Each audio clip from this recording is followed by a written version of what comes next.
What's going on, guys? Please excuse the mess in the background once again, but I wanted to film a quick update for a customer who recently bought the big gun jack from me.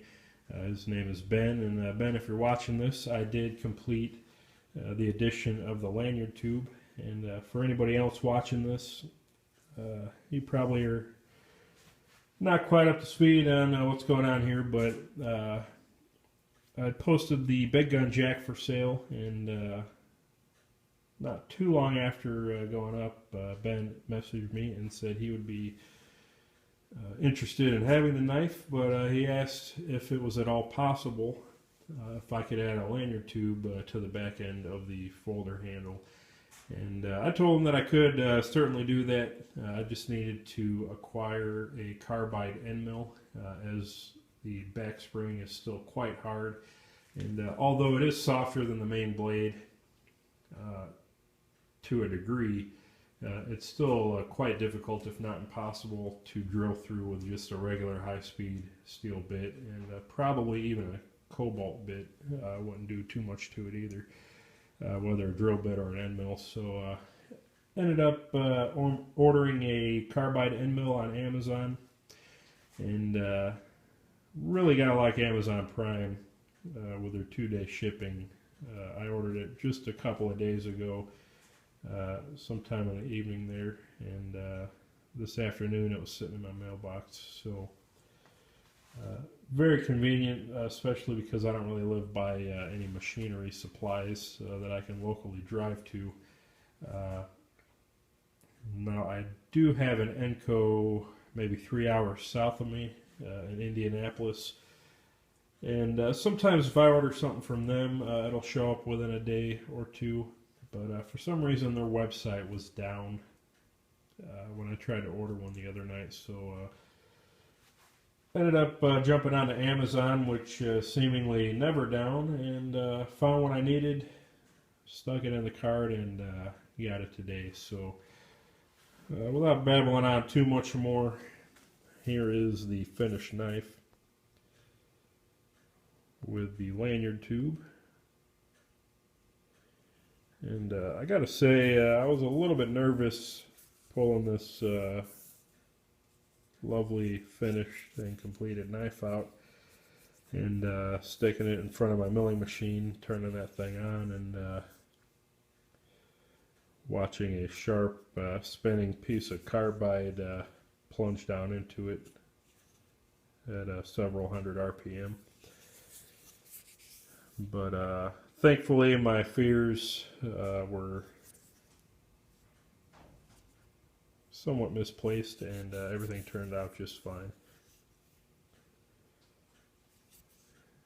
And I think it actually looks pretty good. And to be honest with you, I had originally thought about putting a lanyard tube where this pin is. Actually had it in the original CAD drawing. But it was kind of a last minute decision not to go with it. And actually I think I got the drawing here somewhere, just to prove it to you guys. Kind of drew both in there to see which one I liked, and it was kind of a last minute split decision. I just went with the pin. But that's not to say future models might not get a lanyard tube. I've actually got to get some more lanyard tube stock, as I've only got maybe another inch and a quarter left of the stuff. But I'll go ahead and show this too while I'm updating. I'm sure Ben won't be the only one to watch this. But here's a picture of the original 5-inch design that I just put back in my pocket. And here's a picture of it kind of scaled down to a 4-inch closed design. And I think I'm going to make a couple of those next. And I'm actually debating maybe even scaling it down just a little bit more. But I think maybe we'll start with that 4 as the next couple of knives. I do have another 5-inch closed model that I'm working on. Unfortunately, I messed up the back spring while I was trying to put it together. I ground something a little too thin and ended up ruining the spring, so I gotta make and heat treat another one of those before that one's done, but hopefully I'll have another one of those finished soon. And probably while I'm heat treating the new spring for that one, I'll cut out a couple sets of blades and springs for some 4-inch models. Now real quickly, I'll also go ahead and show you guys this as a little bit of an update on where it's at. This is the fixed blade kind of gun stock inspired buoy that I've been working on. And go ahead and leave that knife in my pocket just so I don't get it dirty or mess it up. But maybe you can see the inspiration there. The blade's quite a bit bigger. And then the handle I scaled down just a little bit to fit that guard in there. But it's kind of taking a rough shape so far. A little bit of epoxy still stuck on it, but I think it's coming along pretty nicely. I got the guard, a stainless guard, soldered in place, nice and tight.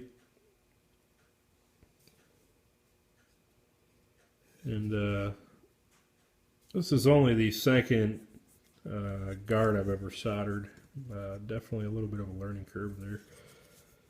And the first kind of split guard like this, similar to maybe a Loveless drop point hunter.